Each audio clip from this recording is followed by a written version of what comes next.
Bonjour et bienvenue dans notre émission Eguero, une émission du diocèse de Laval qui est là pour nourrir votre foi. Aujourd'hui, nous recevons une témoin, une jeune femme qui s'appelle Louise. Louise, bonjour. Bonjour. Louise, vous êtes étudiante en Mayenne, donc vous êtes mayonnaise le temps de vos études et vous avez également été une hongkongaise puisque vous avez habité à Hong Kong dans le cadre d'une mission de volontariat avec les missions étrangères de Paris. C'est ça. Comment vous avez atterri là-bas ? En fait, c'est pas nous qui décidons, c'est les missions étrangères de Paris qui décident en fait de la mission et du pays de mission en fonction de notre profil. On a le droit de refuser, mais voilà, ils ont passé pas mal de temps à trouver la mission, donc si on souhaite partir maintenant, on peut refuser, mais voilà, j'ai accepté tout simplement. Et donc finalement, vous avez postulé aux missions étrangères de Paris sans savoir où vous alliez partir. Donc c'était pas la motivation du pays. Quelle était la motivation du coup pour vous présenter devant les missions étrangères de Paris et dire bonjour, je suis volontaire? Alors, tout ça, ça partait d'un postulat il y a très longtemps, de me dire après ma troisième année que qu'il fallait que je fasse une pause déjà dans mes études, et ensuite de me dire que après mes études, je serais vite prise dans le tourment du travail, etc., et que j'aurais pas vraiment de temps pour moi. Et je voulais absolument en fait prendre du temps à consacrer aux autres en fait, pour aider les autres. Et du coup, je me suis dit déjà je vais faire une césure, je vais faire une pause dans mes études. Et ensuite, les MEP, j'en avais beaucoup entendu parler, souvent. De très bons retours tout le temps. Donc je me suis dit, je vais tenter avec eux, voir ce qu'ils ont à m'offrir tout simplement. Est-ce qu'il y avait un intérêt avec les MEP? On sait qu'on est envoyé en dehors de la France. Est-ce qu'il y avait un intérêt particulier pour ça? Ou est-ce que c'était plus la spiritualité qui est proposée par les missions étrangères de Paris qui vous bottait? Alors je dirais oui, effectivement, puisque les MEP c'est quand même très ancien, mais ça envoie des volontaires que depuis le début des années 2000. Mais quand même, ils ont pas mal d'expérience là-dedans, on est très bien accompagnés en fait avant, pendant et après. Donc c'est une des raisons pour lesquelles je les ai choisis. Et puis c'est aussi parce qu'ils pouvaient m'envoyer seulement sur 6 mois.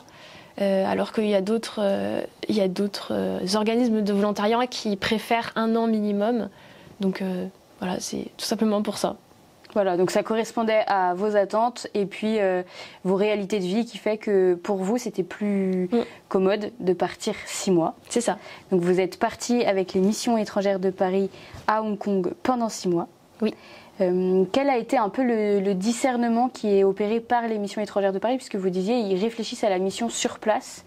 Donc est-ce que vous les rencontrez une fois et puis vous donnez un cahier des charges, ou est-ce que eux aussi sollicitent des rencontres pour pouvoir être prêts à partir? Oui, en fait, au moment où on remplit un formulaire de volontariat, les MEP du coup commencent à nous appeler et on peut avoir plusieurs entretiens, donc ça dépend des personnes.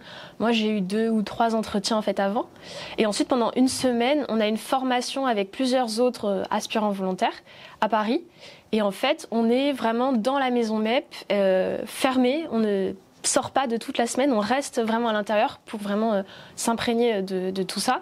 Et on a toute une formation humaine, spirituelle, matérielle, vraiment ils prennent tout en compte. Voilà, pendant 1 semaine. Et donc du coup pendant cette semaine, c'est là où ils nous observent. Ils observent comment est-ce qu'on interagit avec les gens, quels sont nos centres d'intérêt, etc. Et à partir de là, du coup ils vont chercher des missions qui vont avec comment on est. Voilà. Est-ce que vous êtes envoyé en binôme ou est-ce que vous pouvez être envoyé tout seul? On peut dire quelle la préférence qu'on a, si on veut être seul ou pas. Et suivant la mission, de toute façon, on est à plusieurs ou tout seul. Donc voilà, si on préfère être seul, ils vont plutôt choisir des missions où ils envoient seulement qu'un volontaire. Et si on préfère être à plusieurs, ils choisissent des missions à plusieurs. Donc à la suite de ce cheminement, de cette petite réflexion, on vous dit, vous allez partir à Hong Kong, donc à l'étranger. Quelle a été votre réaction d'abord, de dire oui, je le savais que c'était pas moi qui allais choisir, ou un peu j'avais prévu de partir mais pas là-bas quoi? Alors c'est très amusant puisque quand ils essayent de discerner, ils demandent un peu quelles sont nos préférences pour à peu près tout. Et à un moment, ils m'ont demandé, est-ce que tu préfères être en grande ville ou en campagne? Et je leur ai dit, écoutez, moi, ça fait 4 mois que je suis en stage à Paris, j'en ai ras-le-bol de la ville, je n'aime pas la ville, je préfère la campagne. Donc effectivement, quand ils m'ont appelé et qu'ils m'ont annoncé Hong Kong, je me suis posé la question, qu'est-ce qu'ils n'ont pas compris dont je n'aime pas la ville, puisque Hong Kong, c'est une mégalopole. Donc effectivement, j'ai beaucoup hésité. En plus, les personnes âgées, j'avais jamais travaillé avec des personnes âgées avant, donc vraiment, je savais pas si j'acceptais ou pas. Et alors, ce qui est assez amusant, c'est que au moment où je l'ai appris, en fait, je logeais à ce moment-là au Carmel de Laval, puisque je revenais à Laval pour passer une soutenance de stage. Et donc je logeais chez les sœurs, et le matin même, en me levant, le matin de la soutenance, je me suis dit, j'ai comme l'impression qu'ils vont m'appeler pour m'annoncer ma mission, puisque je ne la connaissais toujours pas. Effectivement, pendant ma soutenance, ils ont essayé de m'appeler. Donc après, du coup, je les ai de nouveau eu au téléphone, ils m'ont annoncé la mission, etc. Ils m'ont dit que je pouvais avoir le temps de réfléchir si j'acceptais ou pas. Et en revenant au Carmel, il se trouve que c'était, je pense que c'était je sais plus quelle prière de la journée. Et je me suis dit, je vais y aller, prier pour essayer de discerner est-ce que c'est bien là-bas qu'il faut que j'aille. Et il se trouve que ce jour-là, en essayant de suivre tous les textes, j'avais pris la mauvaise parole de Dieu. Et donc, quand ça commence, je me rends compte, c'est pas la bonne. J'écoute. Et littéralement, le début de la parole de Dieu, c'était « Tu iras dans le pays que je t'indiquerai ». Donc à partir de là, je me suis dit, je pense qu'il n'y a pas photo, il n'y a pas besoin de réfléchir trop longtemps. Donc je me suis dit, on y va, de toute façon. Voilà. Et puis après, à côté, j'avais quand même une contrainte aussi technique, c'est qu'il fallait que je parte vite, puisqu'après, j'avais quand même ma rentrée à faire en dernière année. Donc il fallait quand même que ça rentre. Donc vous avez quitté le Carmel de Laval pour rejoindre une autre communauté à Hong Kong, la communauté des petites sœurs des pauvres. C'est ça. Et vous nous avez dit que vous étiez au service des personnes âgées. Vous vous occupiez de personnes âgées. Quelle était concrètement votre mission? Qu'est-ce qu'on attendait de vous là-bas? Concrètement, on me demandait juste d'épauler en fait les sœurs présentes ainsi que les membres du staff, parce qu'elles sont pas assez par rapport à toutes les personnes qui sont présentes. Donc, ça passait tout simplement par les soins aux personnes. Donc, le matin, au petit déjeuner, aider les personnes à manger, parce qu'il y en a qui n'arrivaient pas à manger, qui avaient du mal. Donc, les aider à manger, donner la douche à une personne, jouer avec elle, les emmener au sport. Elle faisait de l'activité physique tous les matins. Donc, les emmener là-bas, en faire avec elle. Voilà, l'après-midi, les emmener faire des activités jeux, etc. Voilà, généralement, ça se résumait à ça. Mais vous, en France, vous faisiez des études d'ingénieur. C'est ça. Donc ça veut dire qu'il y avait quand même une énorme distance entre ce que vous appreniez en France, ce à quoi vous vous prépariez comme métier, et là-bas, on vous demande d'être service soins à la personne. Oui. Est-ce que ça vous a un peu fait peur, ça, de se dire, moi, je suis pas formée pour... Ah non, pas du tout. Pas du tout, parce que je savais qu'il y avait déjà les sœurs qui étaient là. Je sais pas, ça m'a pas du tout fait peur. Et puis je savais par contre que j'allais devoir donner le bain par exemple à une personne âgée. Là au début je me suis dit ça va être un peu compliqué. Et en fait donc déjà c'était que des dames, moi que je m'occupais que des dames. Et puis en fait les sœurs ont attendu que je sois à l'aise avant de me poser la question est-ce que tu as envie, et ensuite elles de me montrer, et puis ça s'est bien mis en place tranquillement. Donc non, il n'y avait pas de... Est-ce que sur place, vous disiez, les sœurs m'ont montré, ont pris le temps et tout ça. Est-ce qu'il y a eu une barrière de la langue ou une barrière un peu de la culture où à un moment donné vous avez dit « Oula, mais c'est difficile ». Alors en fait, la communauté des petites sœurs des pauvres est de base française. Donc en fait, les sœurs dans leur noviciat doivent passer un certain temps en France pour apprendre la langue. Et en fait, tous leurs offices sont en français. Donc moi, c'était pas mal parce que du coup, j'avais le droit de venir aux offices, donc je pouvais suivre les offices en français, donc c'était très bien pour moi. Donc les sœurs parlaient un français de base. Certaines avaient plus de mal que d'autres, mais globalement, elles parlaient sinon toutes très très bien anglais. Et après, par contre, les personnes âgées, le membre du staff ne parlaient pas anglais et parlaient toutes cantonais. Donc là, effectivement, il a fallu que j'apprenne un petit peu la langue pour dire un peu les choses de base de la vie quotidienne. Voilà. Et peut-être du coup aussi au niveau des personnes de qui vous accompagnez, j'imagine qu'elles ne parlaient pas forcément anglais ni français. Donc là, vous avez peut-être appris une présence différente de la présence verbale, où en plus on a tendance à dire que nous, Français, on est bavards. Peut-être que nous, femmes, nous sommes encore plus bavardes. Et donc j'imagine que là, vous avez un peu fait l'expérience de la présence dans le silence, dans le regard, dans le toucher. Oui, tout à fait. Les staffs, comme elles ne parlaient pas anglais, Elle savait que je parlais pas cantonais, mais que j'apprenais. Et puis de toute façon, quand on est vraiment baigné dans un milieu d'une langue qu'on entend H24, au bout d'un moment, ça rentre. Même si on comprend pas vraiment, on comprend l'essence en fait de la phrase. Donc elle continuait quand même à me parler en cantonais, et puis je comprenais ce qu'elle voulait dire. Et effectivement, auprès des personnes âgées, oui. Alors au début, ça a été très compliqué puisque les personnes n'arrivaient pas à comprendre que je ne comprenne pas.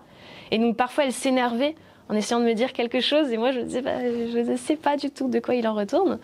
Mais sinon, après, pour tout ce qui est toutes les tâches quotidiennes, c'était tout le temps les mêmes, donc elles savaient ce que je faisais, et puis et la majorité du temps, oui, c'était une présence, juste une présence en fait, être là pour les aider, pour jouer avec elles, pour un peu leur changer leur quotidien, voilà. Et alors, vivre à Hong Kong, vivre dans une grande ville, qu'est-ce que ça fait? C'est très... c'est assez... comment dire, ben, Hong Kong, c'est pas une ville comme on l'entend européenne. Ça se rapprocherait plus d'une ville américaine type New York. C'est des buildings à n'en plus finir, à perte de vue. C'est une mer de buildings. Très très rapprochés, c'est très dense en fait. Et en même temps, sur le territoire, il y a des grandes montagnes complètement vierges où on peut se balader en randonnée. Alors moi, j'avais de la chance, c'est que j'étais dans une ville du territoire qui était proche de la mer. Donc je pouvais sortir le midi, par exemple, pour aller me promener proche de la mer. Mais sinon, ouais, c'est une très grande ville. Alors effectivement, comme ça dort jamais, dès qu'on a besoin de quelque chose, on peut forcément trouver. Et c'est tout le temps trouvable, mais en même temps, voilà, ça bouge tout le temps. Et puis, pour aller chercher la nature, il faut quand même faire une petite trotte, quoi. Et quel était votre rapport avec les autres habitants, ceux qui ne résidaient pas, ceux dont vous ne vous occupiez pas, et puis en dehors de la communauté, est-ce que vous avez pu rencontrer des habitants de Hong Kong, ou est-ce que finalement vous étiez beaucoup pris par la mission et très peu en contact des Hongkongais? Alors, les seuls contacts que j'avais eus avec d'autres Hongkongais, c'était les personnes qui travaillaient en fait pour les sœurs. Parce que sinon, moi, en fait, j'étais logée, nourrie, blanchie chez les sœurs. Donc, je sortais pas, en fait. Au début, ça a été un peu compliqué, puisque les sœurs, c'est un peu cloîtré, en fait, tout simplement. Donc, elles n'ont pas ce besoin, en fait, de sortir. Et pour nous, au début, c'était très compliqué de leur expliquer que, bah non, en fait, on veut sortir, même pour marcher, on veut sortir. Et ça, elles avaient du mal au début, donc c'était un peu compliqué. Et puis, de toute façon, comme elles ne pouvaient pas nous donner les clés, on avait un horaire, on ne pouvait pas rentrer après 20h le soir. Donc, du coup, je ne sortais pas beaucoup. Et en fait, notre mission, ça durait toute la semaine. Et le vendredi soir, on allait à la maison MEP, puisqu'il y a des prêtres MEP là-bas qui ont une maison. Donc on allait à la maison MEP, on logeait là-bas, et le week-end, du coup, on n'était pas à la mission en fait. Généralement le samedi, on en profitait pour pas avoir nos sacs à dos et nos affaires, et on se baladait un peu partout, on faisait des grandes promenades, on allait sur une île ou des choses comme ça. Et le dimanche, on allait à la messe, on mangeait et on regagnait du coup nos maisons. Donc au final, on n'avait pas vraiment d'interaction avec les habitants, si ce n'est dans la rue, quand on croise les gens, dans les magasins, discutant avec eux un peu, mais c'est tout en fait. C'était 6 mois consacrés à la mission. C'est ça. 6 mois consacrés aux autres. Est-ce que ça vous a aussi appris sur vous-même pendant ces 6 mois-là? C'est une bonne question. J'ai pas réussi à y répondre pour l'instant. J'ai quelques éléments de réponse. Comment dire, je savais déjà pas mal de choses sur moi en y allant. Je me suis confortée dans le sens où je sais que j'aime pas la routine et ne rien apprendre. Il faut que j'ai des choses à apprendre. Donc ça, au début, c'était un peu compliqué parce que c'était vraiment la grosse routine et j'avais rien à faire en dehors. Donc c'était compliqué. Donc pour l'instant, c'est tout ce que je sais. Et que voilà, j'ai besoin de discuter avec des gens, de faire des choses avec eux, voilà, tout simplement. Oui. Et donc sur place, vous viviez auprès d'une communauté religieuse. Oui. Comment vous avez réussi à trouver un équilibre entre cette communauté avec une vie de prière, donc ça a certainement nourri votre foi, et puis en même temps voilà, votre mission, où vous étiez vraiment au service des autres. Et puis un jour, vous rentrez en France et donc il n'y a plus tout ça. Comment vous avez réussi à nourrir votre foi et puis à ce que ce lien reste, à ce que la foi, tout ce dont vous avez nourri, vous en viviez encore aujourd'hui dans votre quotidien et dans vos retours aux études? C'est une question compliquée.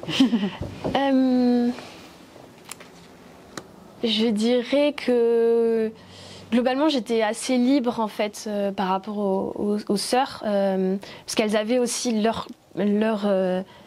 pas leur cloître mais leur partie de la maison auquel on n'accédait pas.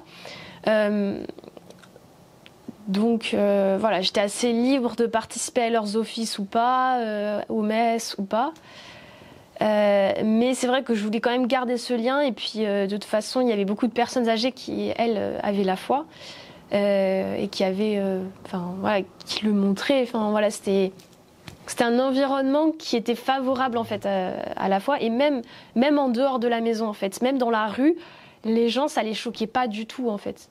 Alors qu'en France c'est très compliqué quand on est catholique, c'est mon ressenti en ce moment, mais si on dit qu'on est catholique, tout de suite ça en braque beaucoup.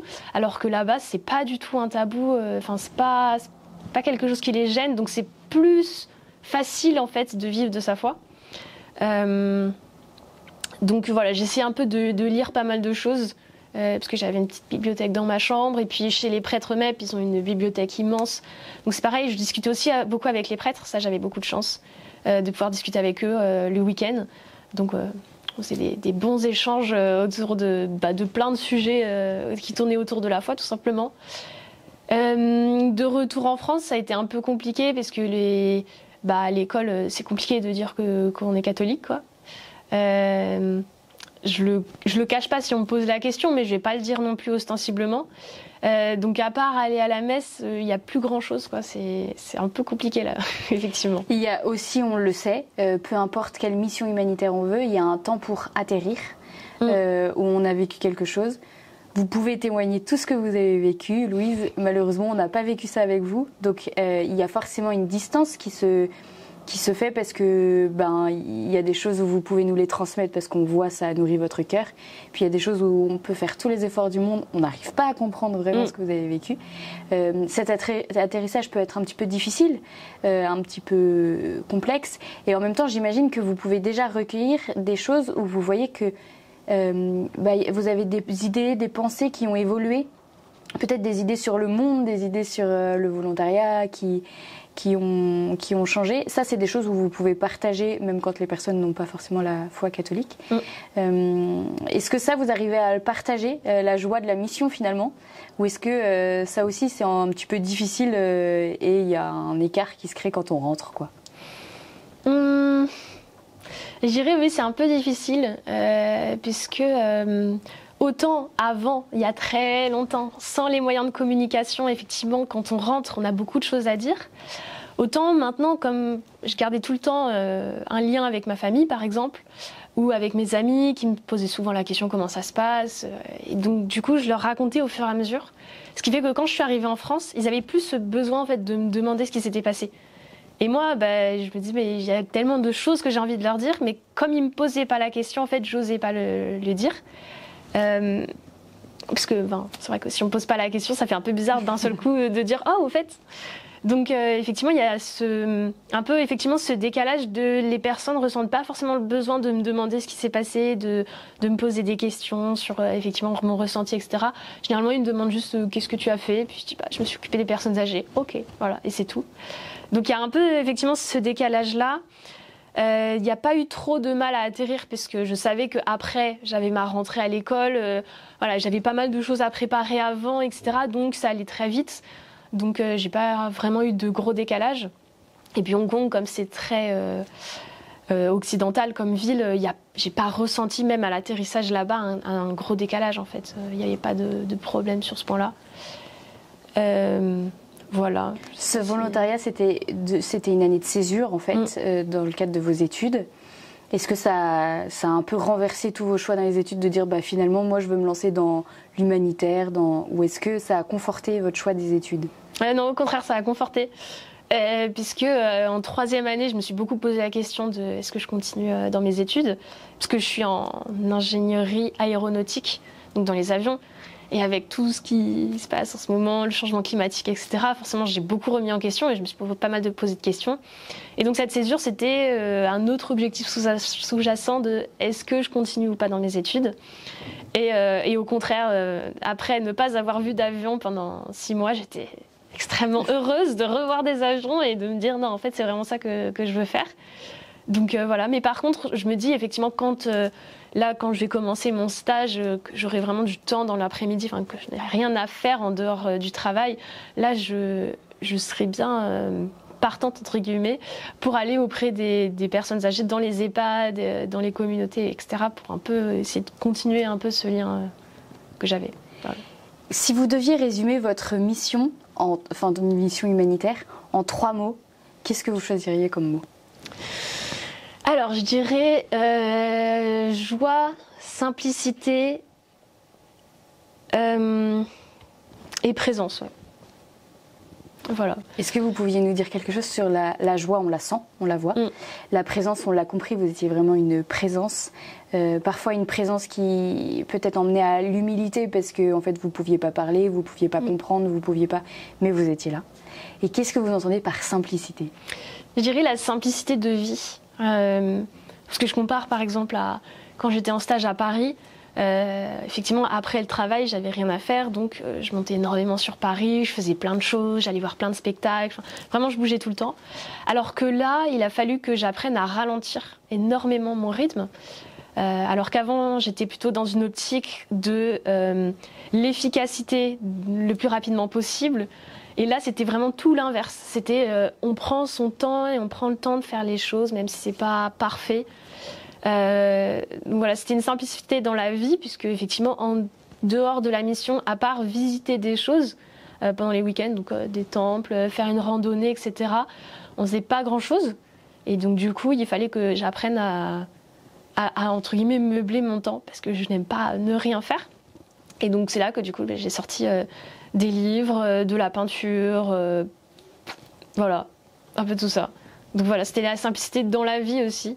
Puisque j'avais l'habitude de remplir mes journées à fond, et puis là c'est juste on se lève, petit déjeuner, on va laver les dames, elles ont un peu d'exercice, ensuite elles mangent, ensuite c'est la sieste, donc ça dure un certain temps, et ensuite quelques activités peut-être ou pas, et elles remangent et elles se couchent tout simplement. Donc c'est très plat en fait.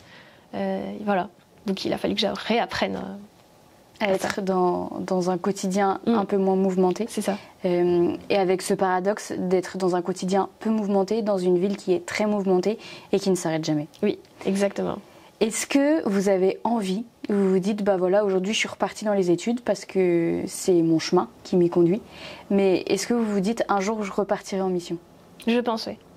Oui, très clairement. Eh bien, c'est sur ces mots qu'on va arrêter cet entretien.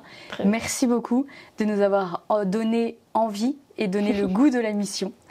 On vous laisse vous abonner à notre chaîne YouTube pour suivre toutes nos prochaines vidéos. Merci et à bientôt.